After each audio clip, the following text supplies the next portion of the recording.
معزز سامعین و سامعات، السلام علیکم ورحمۃ اللہ تعالی وبرکاتہ۔ الحمدللہ رب العالمین والصلاة والسلام علی سید الانبیاء والمرسلین، اما بعد۔ عزیزان محترم، پیارے آقا صلی اللہ علیہ وسلم کی پیاری بیٹی سیدہ فاطمہ زہرا رضی اللہ تعالی عنہا کا وصال 3 رمضان 11 ہجری کو ہوا ہے۔ اسی مناسبت سے میں چند باتیں سیدہ فاطمہ زہرا رضی اللہ تعالی عنہا کی بارگاہ میں بطور خراج عقیدت پیش کرنے کی کوشش کر رہا ہوں، آپ حضرات سماعت فرمائیں۔ آپ کا نام فاطمہ اور لقب زہرا و بطول ہے۔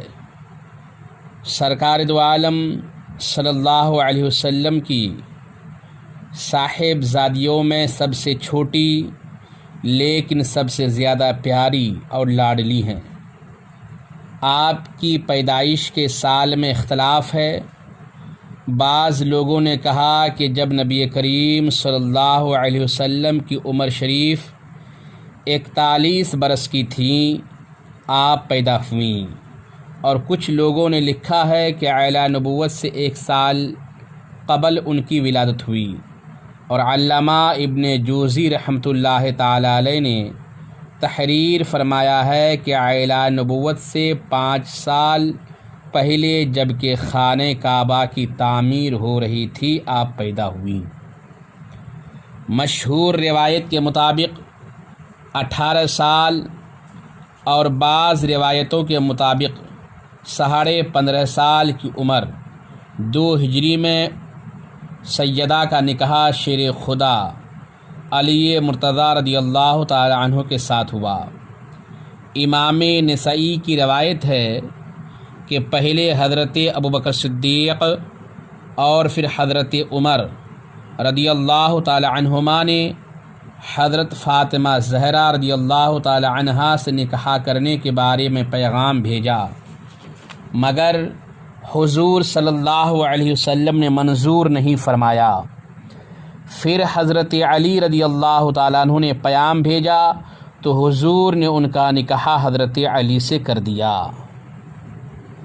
مہر کہ جس پر اقدس ہوا 400 مثقال چاندی تھی، یعنی پورے 160 روپے بھر۔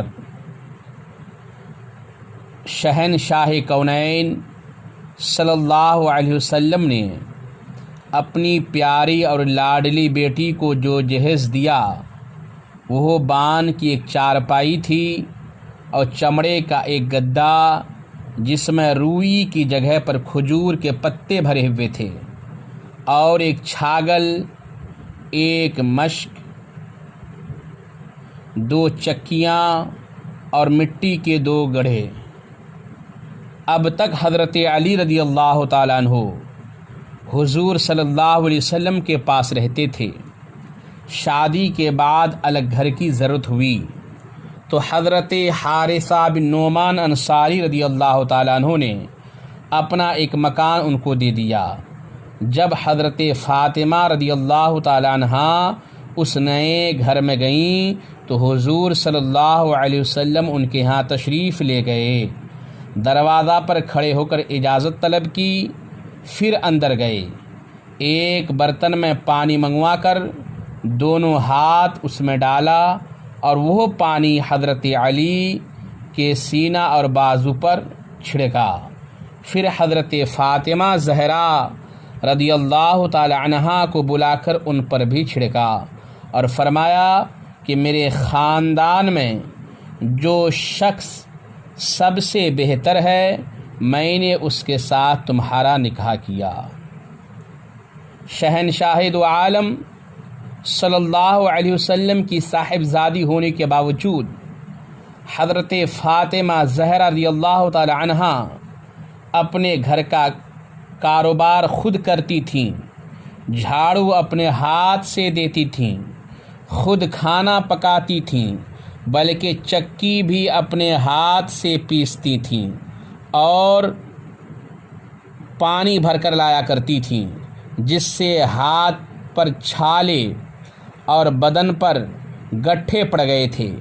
ایک بار مال غنیمت میں کچھ باندی اور غلام آئے ہوئے تھے۔ آپ نے ڈرتے ڈرتے حضور صلی اللہ علیہ وسلم سے گھریلو کاروبار کے لیے ایک لونڈی مانگی اور ہاتھ کے چھالے دکھائے تو حضور صلی اللہ علیہ وسلم نے فرمایا، جانے پدر، بدر کے یتیم بچے تم سے پہلے اس کے مستحق ہیں۔ اور ایک روایت میں یوں ہے کہ آپ نے غلام طلب کیا تو حضور نے فرمایا، بخدا ایسا نہیں ہو سکتا کہ میں تمہیں غلام عطا کر دوں اور اہل صفہ بھوک کے سبب پیٹ پر پتھر باندھے رہیں۔ حضرت سیدنا فاطمہ زہرا رضی اللہ تعالیٰ عنہ کے فضائل بے شمار حدیث میں آئی ہیں، جن میں سے چند روایتیں ملاحظہ کریں۔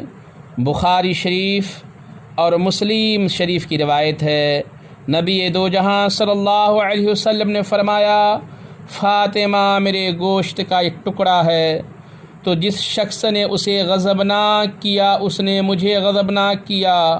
اور ایک روایت میں ہے کہ ناراض کرتی ہے مجھ کو وہ چیز جو فاطمہ کو ناراض کرتی ہے، اور تکلیف دیتی ہے مجھ کو وہ چیز جو فاطمہ کو تکلیف دیتی ہے۔ لہذا جس نے حضرت امام حسن رضی اللہ تعالی عنہ کو زہر دیا اور جن لوگوں نے حضرت امام حسین کو کربلا کے ریگستان میں شہید کیا، ان لوگوں نے بے شک حضرت فاطمہ اور حضور صلی اللہ علیہ وسلم کو اذیت دی، اور حضور کو اذیت دینا اللہ کو اذیت دینا ہے، اور اللہ و رسول کو اذیت دینے والے پر دنیا و آخرت میں اللہ کی لعنت ہے۔ ارشاد خداوندی ہے، پارہ 22 رکوع 4، اللہ فرماتا ہے، بے شک جو لوگ اللہ اور اس کے رسول کو تکلیف دیتے ہیں، دنیا و آخرت میں ان لوگوں پر اللہ کی لعنت ہے اور ان کے ذلت کا عذاب تیار کر رکھا ہے۔ اور نبی اکرم صلی اللہ علیہ وسلم نے ارشاد فرمایا، بخاری شریف کی حدیث ہے، حضرت فاطمہ رضی اللہ تعالی عنہا جنتی عورتوں کی سردار ہیں۔ نبی اکرم صلی اللہ علیہ وسلم نے حضرت فاطمہ زہرا رضی اللہ تعالی عنہا سے فرمایا، یا بنیتو الا ترضین انک سیدۃ نساء العالمین، یعنی اے بیٹی، کیا تم اس بات پر راضی نہیں ہو کہ تم سارے جہان کی عورتوں کی سردار ہو؟ حضرت فاطمہ نے عرض کیا، یا ابتی فأین مریم، ابا جان پھر حضرت مریم کا کیا مقام ہے؟ حضور صلی اللہ علیہ وسلم نے فرمایا، تلک سیدۃ نساء عالمہا، وہ اپنے زمانے کی عورتوں کی سردار ہے۔ علامہ نبہانی رحمۃ اللہ تعالی علیہ تحریر فرماتے ہیں کہ بہت سے محققین، جن میں علامہ تقی الدین، علامہ جلال الدین سیوطی، علامہ بدر الدین، علامہ تقی الدین شامل ہیں، تصریح فرماتے ہیں کہ حضرت فاطمہ جہان کی تمام عورتوں سے، یہاں تک کہ حضرت مریم سے بھی افضل ہیں۔ اور علامہ ابن داؤد سے جب اس کے بارے میں سوال کیا گیا تو انہوں نے فرمایا کہ حضور صلی اللہ علیہ وسلم نے حضرت فاطمہ رضی اللہ تعالی عنہا کو اپنے جسم کا ٹکڑا فرمایا ہے، تو میں کسی کو حضور کے پارے جسم کے برابر قرار نہیں دے سکتا۔ ڈاکٹر اقبال نے بہت بہترین کہا ہے کہ مریم از یک نسبت عیسیٰ عزیز و زہ نسبت حضرت زہرا عزیز۔ اور حضرت ابو ہریرہ رضی اللہ تعالیٰ عنہ سے روایت ہے کہ حضرت علی نے عرض کیا، یا رسول اللہ، ہم میں سے کون آپ کو زیادہ محبوب ہے، میں یا فاطمہ؟ حضور صلی اللہ علیہ وسلم نے فرمایا، فاطمہ مجھے تم سے زیادہ محبوب ہے اور تم میرے نزدیک ان سے زیادہ عزت والے ہو۔ حضرت ابو ایوب انصاری رضی اللہ تعالیٰ عنہ سے روایت ہے کہ قیامت کے دن ایک ندا کرنے والا باطن عرش سے ندا کرے گا، اے محشر والو اپنے سروں کو جھکا لو اور اپنی آنکھیں بند کر لو تاکہ فاطمہ بنت محمد صلی اللہ علیہ وسلم پل صراط سے گزر جائیں۔ تو حضرت فاطمہ زہرا رضی اللہ تعالی عنہ 70,000 حوروں کے جھرمٹ میں بجلی کی طرح پل صراط سے گزر جائیں گی۔ اور امام نسائی فرماتے ہیں کہ رسول اکرم صلی اللہ علیہ وسلم نے ارشاد فرمایا، میری بیٹی فاطمہ انسانی حور ہیں جسے کبھی حیض نہیں آتا۔ حضرت علامہ جلال الدین سیوطی رحمۃ اللہ تعالی علیہ خصائص کبریٰ میں تحریر فرماتے ہیں کہ حضرت فاطمہ رضی اللہ تعالی عنہا کی خصوصیت یہ ہے کہ انہیں کبھی حیض نہیں آتا تھا۔ جب ان کے ہاں بچہ پیدا ہوتا تھا تو ایک گھڑی کے بعد نفاس سے پاک ہو جاتی، یہاں تک کہ ان کی نماز قضا نہ ہوتی، اسی لیے ان کا نام زہرا رکھا گیا۔ اور جب انہیں بھوک محسوس ہوئی تو نبی اکرم صلی اللہ علیہ وسلم نے ان کے سینے پر دست مبارک رکھا تو اس کے بعد انہیں بھوک کبھی محسوس نہ ہوئی۔ جب ان کے وصال کا وقت قریب آیا تو انہوں نے خود غسل کیا اور وصیت کی کہ کوئی انہیں منکشف نہ کرے، چنانچہ حضرت علی رضی اللہ تعالی عنہ نے انہیں اسی غسل کے ساتھ دفن کر دیا۔ یہ برکات آل رسول صفحہ نمبر 123 میں لکھا ہے۔ سرکار اقدس صلی اللہ علیہ وسلم کے وصال فرمانے کا آپ کو ایسا سخت صدمہ ہوا کہ اس واقعہ کے بعد کبھی آپ ہنستی ہوئی نہیں دیکھی گئیں، یہاں تک کہ 6 ماہ بعد 3 رمضان مبارک 11 ہجری منگل کی رات میں آپ نے وفات پائی۔ اس طرح اللہ کے محبوب دانائے خفایا و غیوب صلی اللہ علیہ وسلم کی پیشن گوئی پوری ہوئی کہ میرے خاندان میں سب سے پہلے تم ہی آ کر مجھ سے ملو گی۔ حضرت سیدہ فاطمہ رضی اللہ تعالی عنہا کی تجہیز و تکفین میں ایک خاص قسم کی جدت کی گئی، اس لیے کہ اس زمانے میں رواج یہ تھا کہ مردوں کی طرح عورتوں کا جنازہ بھی بے پردہ نکالا جاتا تھا، مگر حضرت سیدہ کے مزاج اقدس میں چونکہ انتہائی شرم و حیا تھی، اس لیے انہوں نے قبل وفات حضرت ابوبکر صدیق رضی اللہ تعالیٰ عنہ کی بیوی حضرت اسماء بنت عمیس رضی اللہ تعالی عنہا سے فرمایا کہ کھلے ہوئے جنازہ میں عورتوں کی بے پردگی ہوتی ہے جسے میں ناپسند کرتی ہوں، تو انہوں نے حضرت سیدہ کے لیے لکڑیوں کا ایک گہوارہ بنایا جسے دیکھ کر آپ بہت خوش ہوئیں۔ عورتوں کے جنازہ پر آج کل جو پردہ لگانے کا دستور ہے اس کی ابتدا آپ ہی سے ہوئی۔ حضرت علی یا حضرت عباس رضی اللہ تعالی عنہما نے آپ کی نماز جنازہ پڑھائی، اور صحیح و مختار قول یہی ہے کہ آپ جنت البقیع مدفون ہوئی۔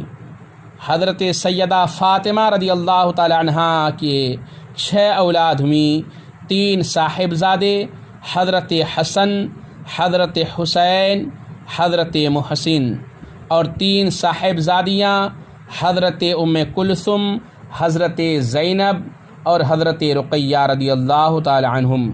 حضرت محسن اور حضرت رقیہ رضی اللہ تعالی عنہما تو بچپن ہی میں انتقال کر گئے۔ حضرت ام کلثوم کا نکاح امیر المومنین حضرت سیدنا فاروق اعظم سے ہوا، جن سے ایک صاحبزادے حضرت زید اور ایک صاحبزادی حضرت رقیہ پیدا ہوئی، اور تیسری صاحبزادی جو حضرت زینب تھی ان کا نکاح حضرت عبداللہ بن جعفر سے ہوا۔ سرکار اقدس صلی اللہ علیہ وسلم کی اولاد کا سلسلہ قیامت تک حضرت سیدہ فاطمہ ہی کے صاحبزادگان سے جاری رہے گا۔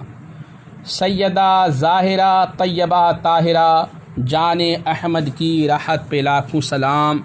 اللہ تعالی ہم تمام مسلمانوں کو سیدہ فاطمہ رضی اللہ تعالی عنہ کے فیضان سے مالا مال فرمائے۔ السلام